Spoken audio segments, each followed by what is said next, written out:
Get in, loser. We're going to the internet. Good evening, everybody. I am Dadbod. Tonight we are playing a brand new mod titled Enchanted Canyon by Exudias and Meowsmith. We're going to be taking a pretty deep dive into this because there's a lot of really cool stuff to cover. If at any time you just want to skip to the gameplay, right there is the timestamp to get you there. But we got a lot of cool stuff to show you, so let's dig in. So as I said before, Exudias and Meowsmith are the creators of this map. Last time these two got together, they made arguably the best mod this community has to offer in Cavern of the Ancients. If you haven't seen it yet, I've left a link to the videos of the A side, the B side, and my personal favorite, the C side, down in the description below. You got to go check them out. And links to the actual mod are in there as well. So get in there and get playing. It's really, really, really fun. Exudias did all of the mapping in this one. Meowsmith handled a lot of the play testing as well as some of the artwork for the custom entities. And speaking of custom artwork, let's get into what makes this mod really unique. All right, first we can see some custom NPCs here that you can interact with.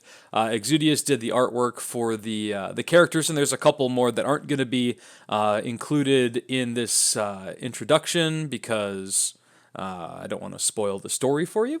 But there are a whole bunch of these scattered throughout the mod that kind of give you clues for just hidden items and what have you. The next thing that we'll see here are these blocks, and it's actually kind of interesting how these are used in a lot of unique ways to find hidden things and what have you. So obviously you can't push the block, but when you dash into it, the block will then move. You also have, in situations like this block that's suspended up top, that pinkish substance appears to be sticking to whatever it's on. And, in this case, if we dash into it, if it's not touching any part of the ceiling, it will actually fall down, giving you access, as you will see here in just a few minutes. The next thing that we see here is what we saw in the very beginning and what you probably saw in the thumbnail before you watched the video. This is a brand new mechanic that was introduced. Really, really kind of interesting. It's like a cannon almost that you get shot out of. So when you jump inside of it, it spins around, and you can, depending on what buttons you hold, that spin can either go faster or slower or stop it completely to get your timing right, and then it shoots you out, and then you regain your dash, and then you can obviously dash to a certain place. So it's really kind of a neat mechanic. I think you'll like the way that it is used in this. All right, the next thing that we see here is this is really kind of cool. So these dash blocks essentially move when you dash, but they do not move back into place. They just pivot back and forth on however many tracks they're on. So in this case, there's we see the little diamond-shaped things that they have on either end. So when you dash, they move back and forth from those spots. So there's a lot of really cool puzzle aspects to this that you just have to get figured out, and later on in the map, if you play this, you will see it gets kind of crazy in a certain position. And then this, the same way, so we can see that this is a little bit more intricate. This dash block here moves on a track, so every time you dash, it takes one space forward. So obviously there's a neat little solve to that as well. The next piece here, we have these blocks that are used in the same way that the other blocks are. You can dash into them to move them. A lot of them have spikes and all kinds of crazy stuff to kill you. And there's some really neat stuff you can do with that, as you will see. This, can't tell you what that is. You'll see at the end of the video.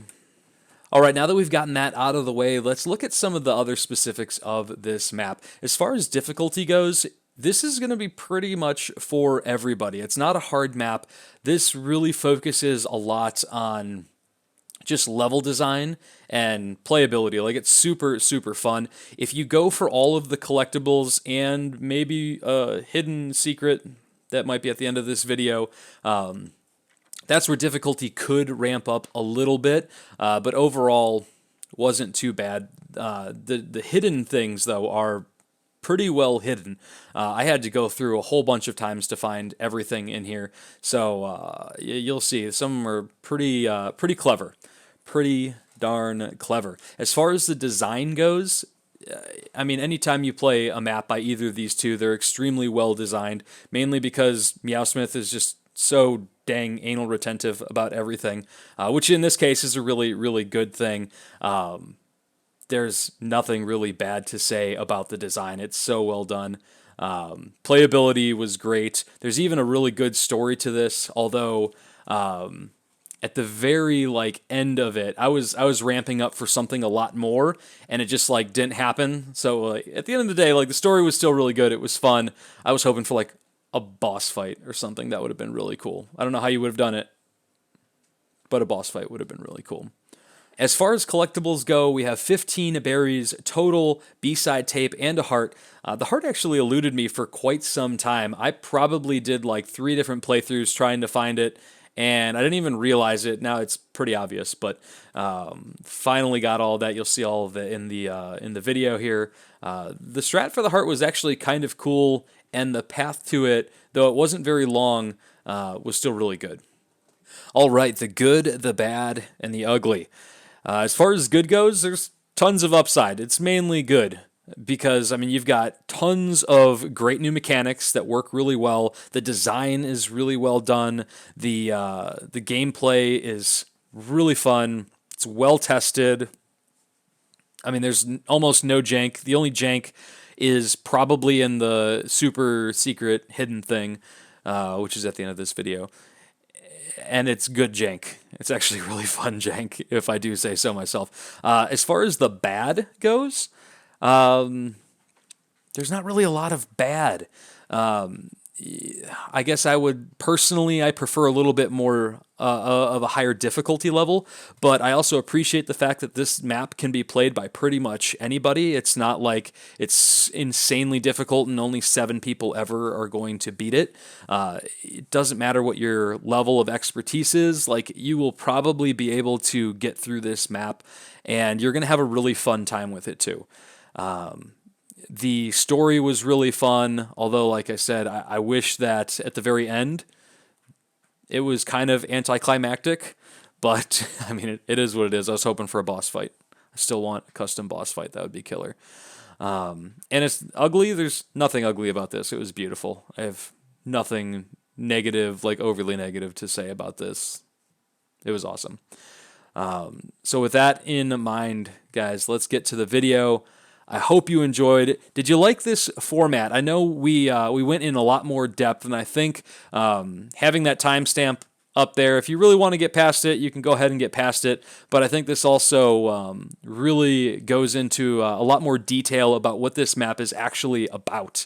So let me know. Hit me up in the comment section. As always, if you enjoy the content, don't forget to hit that subscribe button. Until next time, have a good night.